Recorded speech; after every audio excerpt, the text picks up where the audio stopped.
Actually, we didn't bring the fruit. It was already here when we arrived. We were kind of wondering about that, actually. When we found you here, there was all this fruit lying around and even some juice dripping from your lips. How did you end up like this anyway? Oh, really? I seem to understand now. All the fruit was likely from my, neighbor. Must have come by and saw me like this. Your neighbor? You mean there's someone else living nearby? Oh? So you're able to see them too?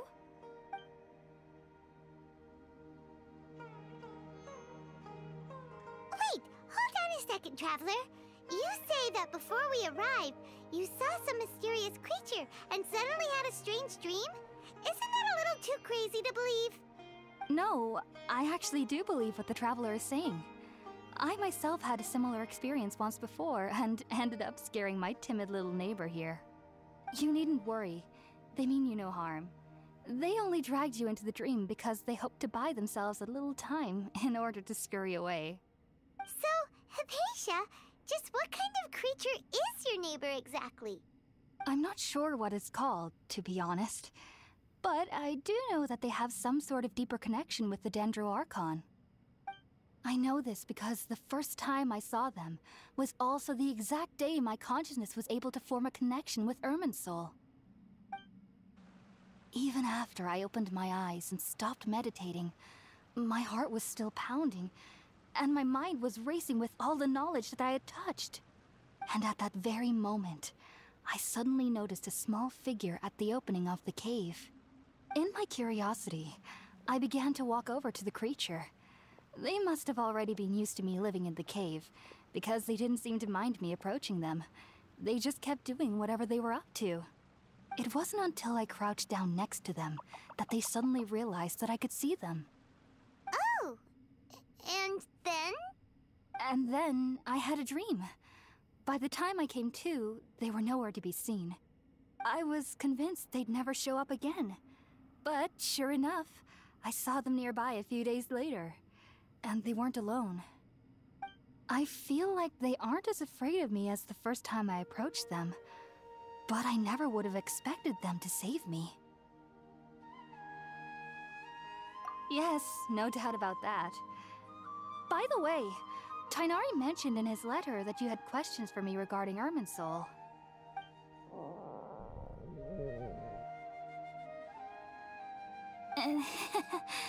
Sorry about that. Sounds like just drinking juice still isn't quite enough for my stomach. Well, if somebody hadn't dropped the food earlier...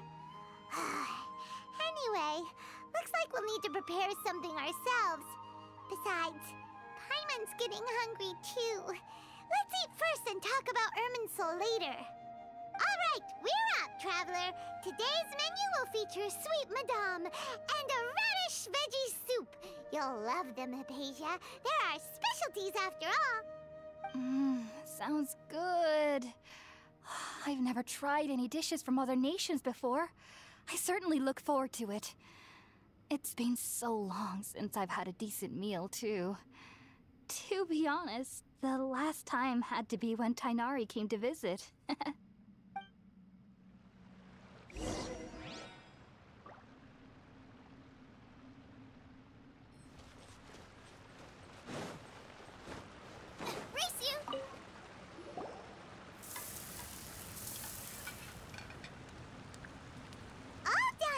Let's use the empty box that Tighnari gave us since we already watched it. Oh, it smells amazing. And the box is a nice touch, too. Let's go serve this up and start eating with Hypatia.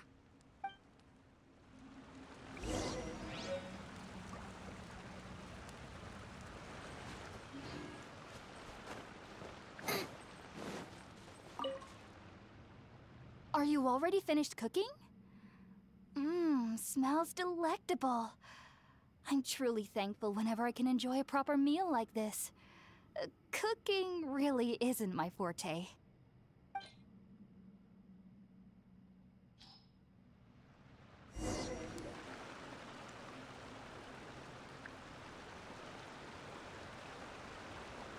Even though everything you mentioned was in Tighnari's letter, it's still hard to believe you were able to connect with Irminsul immediately after smelling Spiritborn Ale for the first time. It took me nearly 3 years before I could do so. And everyone at the Academia even lauded me as a genius. You should know that some researchers spend their entire lives without ever successfully connecting with Irminsul as you have. So why does this incense allow people to connect to Irminsul? The ingredients used to make Spiritborn Ale primarily consist of plants created by Greater Lord Rukkhadevata. These special ingredients are conducive to heightening our senses to the Dendro Archon's power. Since the root of the Dendro Archon's power lies within Irminsul, we can occasionally tap into her powers to peer into the depths of the earth. Naturally, anyone who can establish a connection with Irminsul in their first ever attempt must be a person of great understanding. Makes sense. But Paimon's got a question. Why was he sensitive to the smell of those plants for such a long time? That was primarily due to his body's unique constitution. Stimulated by the incense, he could perceive the Dendro Archon's power and experienced a sensory overload, hence the adverse reactions. Taking in any scent similar to the ingredients of Spiritborn Ale would cause adverse effects. Not to worry though, it appears you've already fully recovered. Technically, your body should still be sensitive to the powers of the Dendro Archon, but unless you're using intentional meditation techniques, the scent of Spiritborn Ale should no longer trigger such reactions. Whew. Well, that's a relief.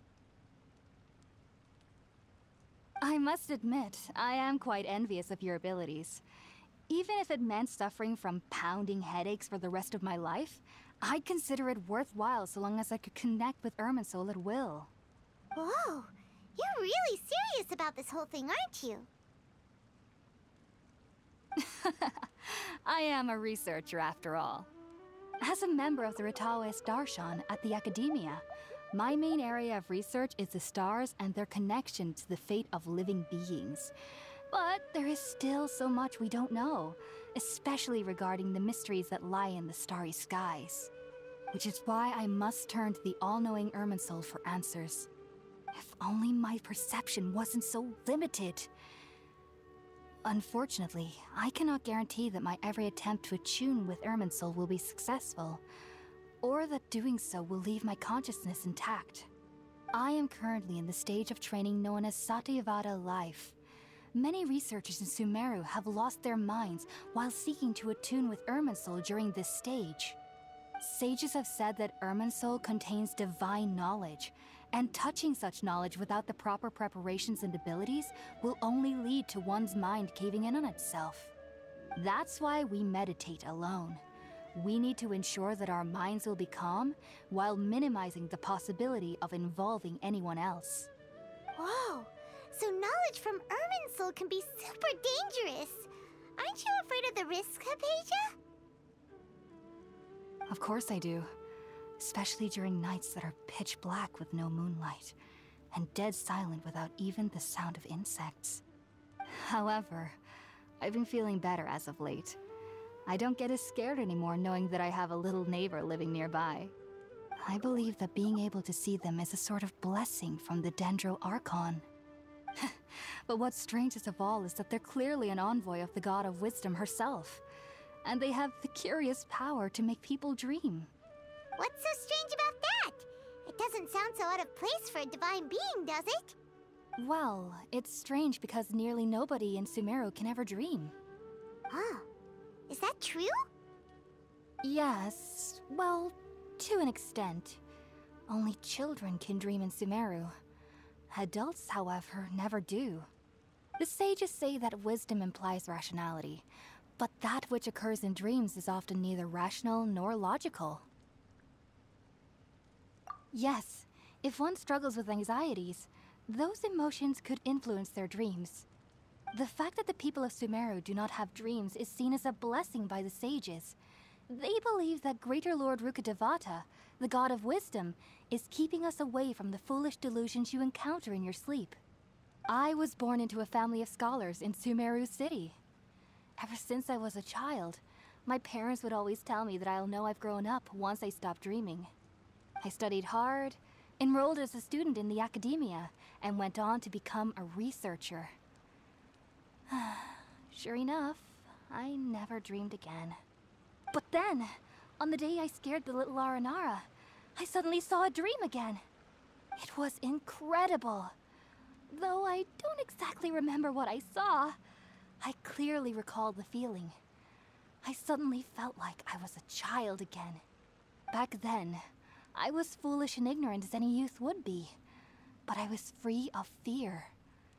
Maybe dreaming isn't as bad as we've made it out to be. Just be sure not to speak of this if you travel to Sumeru City.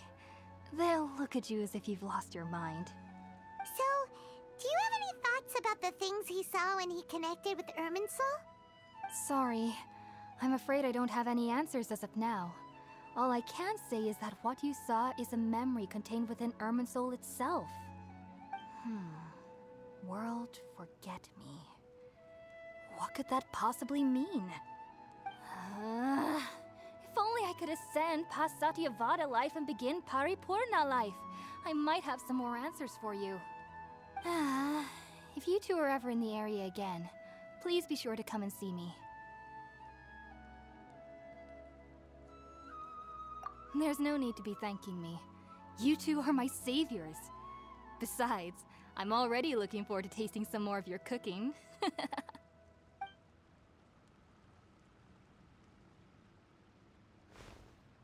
that we know Hypatia is alright and had the chance to ask her some questions, Paimon thinks it's about time to head back to Gandharvaville.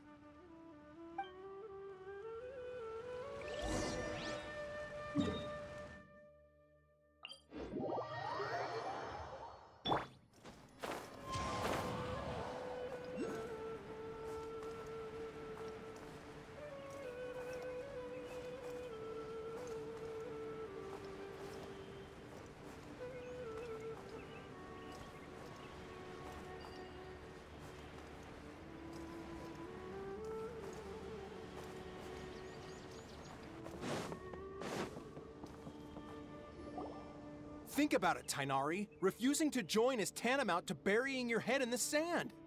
I understand that you're a forest watcher and that it's your duty to combat the effects of withering zones. But isn't it evident that such work is not a lasting solution to the problem? As Sage Kage clearly stated, your presence and guidance in Sumeru City is pivotal in finding a cure for Irminsul. How could you possibly refuse? Keep your emotions in check, Ghulam. Let's at least listen to Tighnari's reason for declining. We're here to invite him to the Academia, not to cause a scene. Sage Kage, I am truly honored that you came here in person, but I'm afraid I must still decline your invitation. I am merely a forest watcher. How could the great minds of the Haravatat have any need of someone like me? Well, it turns out that your refusal letter had some implications on your master's reputation. He is a renowned sage of the Immorta, after all. So now I've come here in his stead. I see. Huh. And I figured that given his temper, he would come here and berate me personally. Tighnari, your master is an integral part of this effort, and now he requires your assistance. And what exactly does my master need of me, Sage Kage? You'll know once you've arrived in Sumeru City, that is. And how long will I be required to stay? There's no definite answer as of now. Do you mean to tell me that despite coming all the way here to Gandharvaville, you still can't answer the questions I laid out in the letter to my master? If that's the case, then I'm afraid I cannot give you a definite answer either. Tighnari, but you... So be it. Come, Ghulam, we're leaving.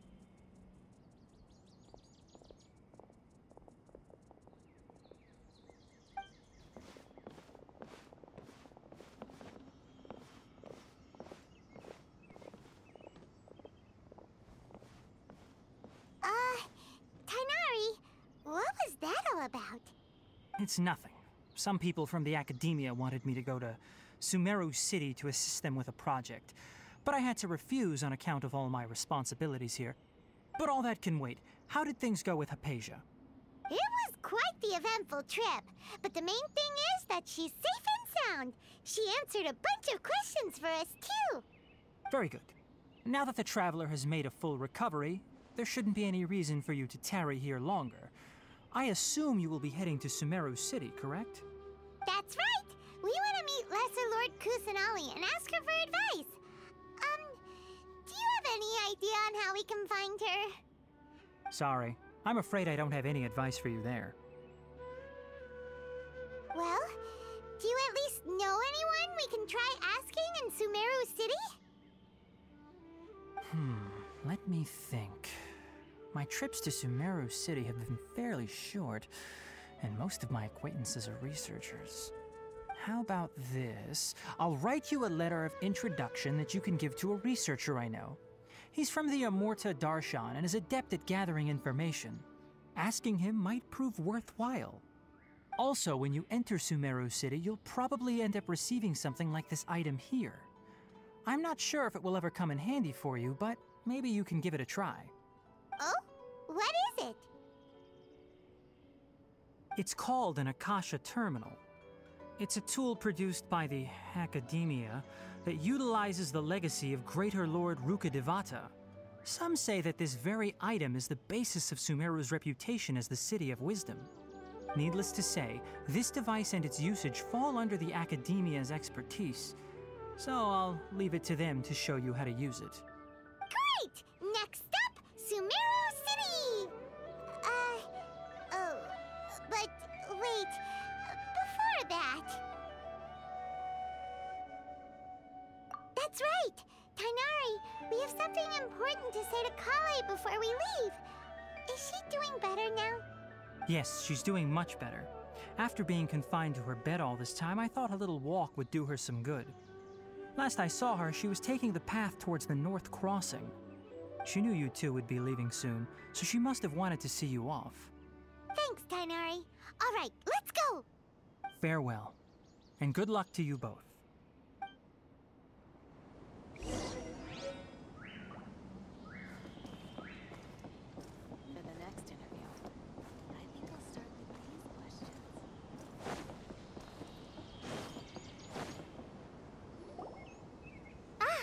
I've been waiting for you two.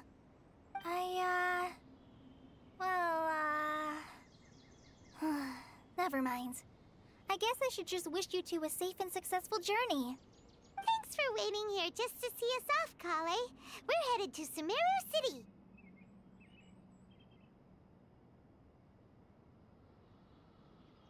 Don't worry about me. I can take care of myself. My condition won't be getting in the way of my duties. I want to be a forest ranger after all.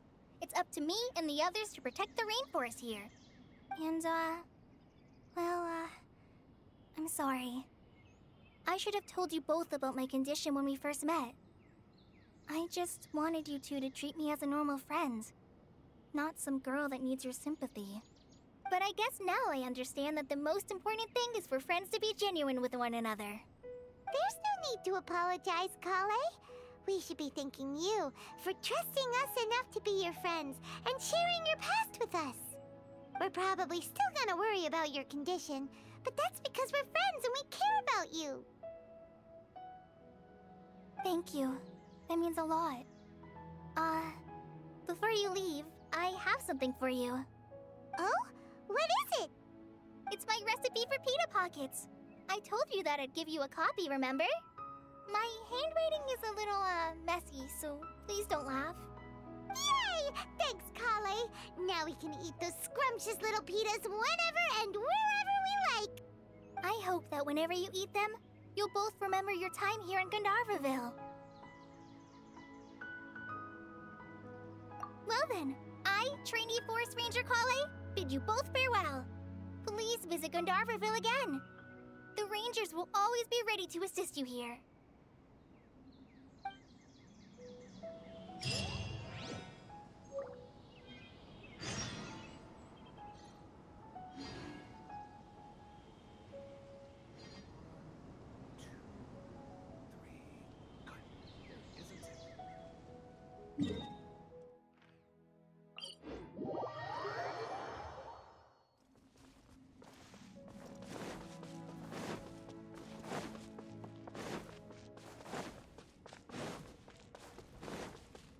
Time to go.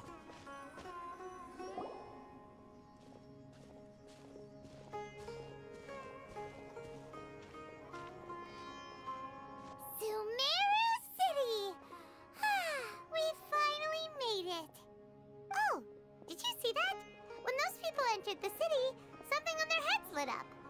One moment, please, you two. It appears this is your first time visiting Sumeru City. Oh, yeah, that's right. But how did you know that? Because there's currently no information on either of you in the Akasha. But no need to worry, that won't prevent you from entering the city. In fact, the Academia conveniently provides each traveler to Sumeru City with a device. Perhaps you two have heard of the Akasha before. It's our beloved Greater Lord Rukkhadevata's lasting legacy, a treasure trove of collected knowledge. After centuries of tireless research on the Akasha, the Academia created one of its most ingenious inventions, the Akasha Terminal. As long as you are within Sumeru's borders, you may use an Akasha terminal to connect directly to the Akasha and access any knowledge you need. I should mention that due to technical limitations, the operation of Akasha terminals will be much smoother and more effective in large cities such as Sumeru City and Port Ormos. Oh, so this is the thing that Tainari was telling us about. It sounds pretty amazing. You two are quite fortunate. Until recently, it was standard practice to only issue Akasha terminals to outlanders who spent an extended amount of time in Sumeru. However, this policy was recently changed, and now all travelers are issued one upon arrival. Here are your Akasha terminals. Please handle them with care. It kinda looks like a leaf. To activate it, simply hold it in your hand and say the following phrase to yourself. May the mighty God bless us with their voice of wisdom. Oh, since this little doodad lets you access knowledge, maybe we can use it to find a way to meet Lesser Lord Kusanali. Let's give it a try. Ahem. May the mighty God bless us with their voice of wisdom.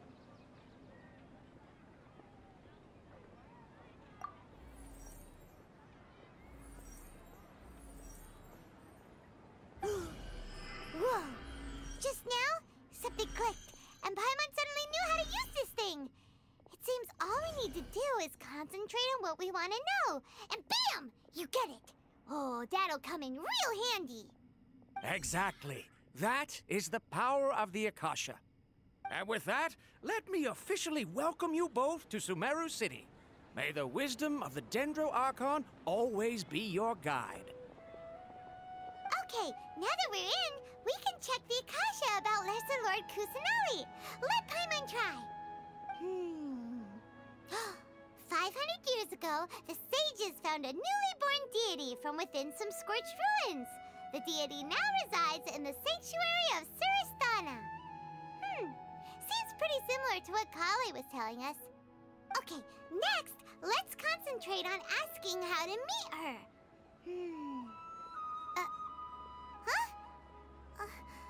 Paimon doesn't sense anything. The Akasha didn't respond to Paimon's question. Oh, come on! Ugh. Focusing on this question feels like when you have something you're trying to remember and it's on the tip of your tongue, but you just can't think of it. Ugh. Paimon's brain is exhausted. Oh, smart idea! But what are you going to ask it?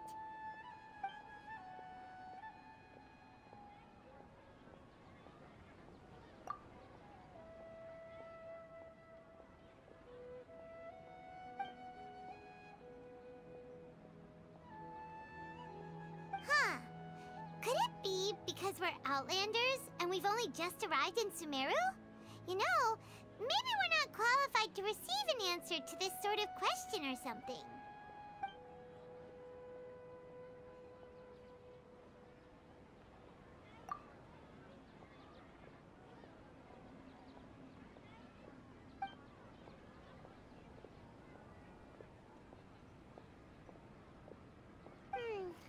You too? Well, glad it's not just Paimon.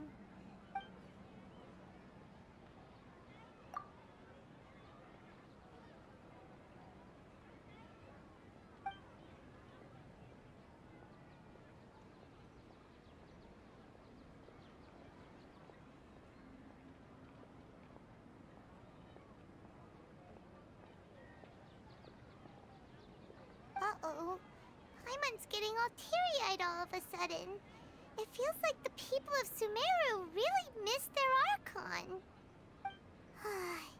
Well, seems no matter which way we try, we can't find anything that'll lead us to Lesser Lord Kusanali. Guess our only choice now is to try meeting with the researcher that Tighnari recommended. He's from Sumeru and even has a position in the Academia. Maybe he'll be able to access more info from the Akasha. Let's see. Tighnari wrote an address on the letter's envelope. Oh, it's not far from the city's gate. Let's head over and have a look. Hello, are you Rohawi? Yes, that's me. Can I help you? Great! You see, Tighnari sent us here and... What? Tighnari? Please, there's no need to say anything, really. Sure, I admit that the article I published last month wasn't my best work, and